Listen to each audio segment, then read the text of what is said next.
सौरभ भास्कर ने जो वहां का 106 नंबर कमरा था, अंकिता को कोल्ड ड्रिंक के साथ शराब देकर उसके साथ एक तरह से वो करके धोखाधड़ी करके उसको बेहोश किया और देन ही रेप्ड हर। उसने जो उसके 164 के बयान है उसके हिसाब से तो ये है, और तकरीबन यही बयान उसने आज भी दे दिए हैं। और इन लोगों का ये भी कहना है कि पुलकित ने भी एक बार उसे किस करने की कोशिश की।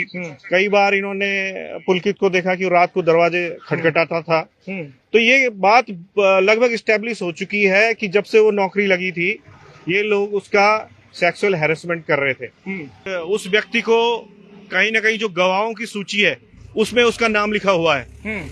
जो 16 तारीख का वीआईपी था उसका नाम जो है उस सूची में लिखा हुआ है, उसको गवाह बनाया गया है।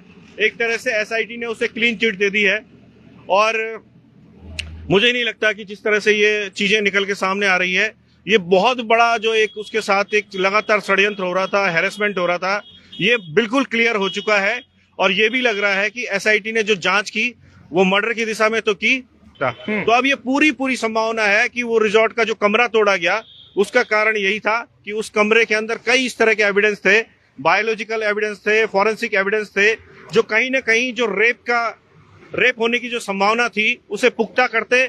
और ये पूरी संभावना है कि 18 तारीख को भी उसका एक तरह से मुझे लगता है कि रेप हुआ है उस कमरे में, क्योंकि जो बयान आए हैं, चाहे वो अभिनव के बयान हो, चाहे कुश के बयान हो, चाहे विवेक आर्य के बयान हो, वो इस्टेब्लिश कर रहे हैं इस चोरी को कि उसका सेक्सुअल हैरेसमेंट हो रहा था। और इवन उसने कह दिया है कि उसने रेप किया है। सौरभ भास्कर जो दूसरा अक्यूज है, उसने अंकिता का 2 सितंबर 2022 को 106 नंबर कमरे में रेप किया है। अगर उसका रेप हुआ उसके बाद वो चीज खुली नहीं, तो मुझे ये लगता है कि लगातार इसी बात को लेकर और भी बहुत सारी चीजें हो सकती हैं। क्या पता अगर वो होश में नहीं थी तो उसका कोई ऐसा वीडियो बना दिया, उसको ब्लैकमेल कर रहे थे, क्या कर रहे थे। तो ये इन्वेस्टिगेशन हमने पहले भी कहा कि सफिशिएंट नहीं है, और अब तो ये बात पुख्ता हो गई है कि इसमें सीबीआई इन्वेस्टिगेशन की जरूरत है।